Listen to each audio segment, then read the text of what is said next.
Those who were abused by their parents, how did you treat them when they got older? I offered to let my mom live with me, under the same exact terms I lived with as a teen. I don't know why, in God's good name, my mom thought I would be the one to come to. We don't get along. I went to live with my dad at 16 because she told me she hated me and kicked me out.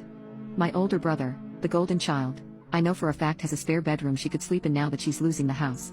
My mom's situation is entirely her own fault as well, which makes this all the more annoying. She and my stepdad bought a 7-bedroom house 10 years ago, right after she left her job of 20 years to work at some stupid startup that was out of business only 3 years later. My stepdad spent the last years of his miserable life bedbound because he ignored every doctor telling him to stop shoving his face full of food at every waking moment of the day. So, he died 500 pounds and in misery. I was more than fine with this, by the way. However, when he died earlier this year, it pretty much drained the last of the money my moron of a mother had remaining, and now the bank's taking the house back. So, she shows up at my door for some reason. Keep in mind this is after mistreating me since I was a kid and ignoring me unless she wanted something since she married that thankfully dead land whale. She had the nerve to ask to live with me. It's only me and my husband in our 2-bedroom house, sure. But that spare bedroom is his office, the basement is my art studio, and the couch in front of the fireplace is for our lovely cats.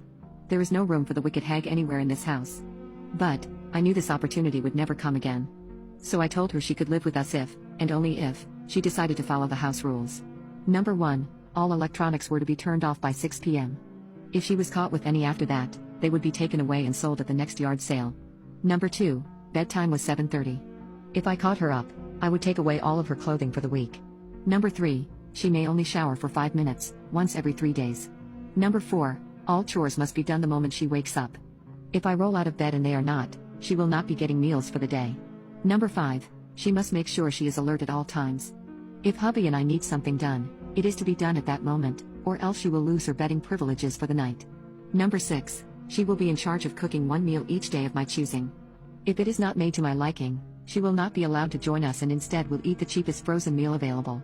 Number 7, I will be reading all her mail, text messages, and emails. I will give her the ones I deem acceptable communication under my roof. Number 8, her car will be my own personal travel car, and she will also drive me wherever I want. She will still have to pay for gas. And, last but not least, number 9, if at any point she displeases me, I will be calling my brother to pick her up from a nearby gas station. I will get to choose what she takes to put in a torn-up backpack before dropping her off without looking back. She called me a monster, told me these conditions were inhuman, and asked if I was insane. These were the exact conditions I lived under for years as a teenager. The exact conditions she tormented me with for years until she finally let me go live with the one parent that loved me. And these would be the conditions she would suffer under if she dared to ask me to home her worthless, joy-sucking soul. I don't know where she went after she stormed out of my house. My brother called me and told me I have the biggest balls in the family for the stunt I pulled. From the sounds of it though, none of the spawn want the brood mother to live with them. I hope she finds a nice park bench to stay on.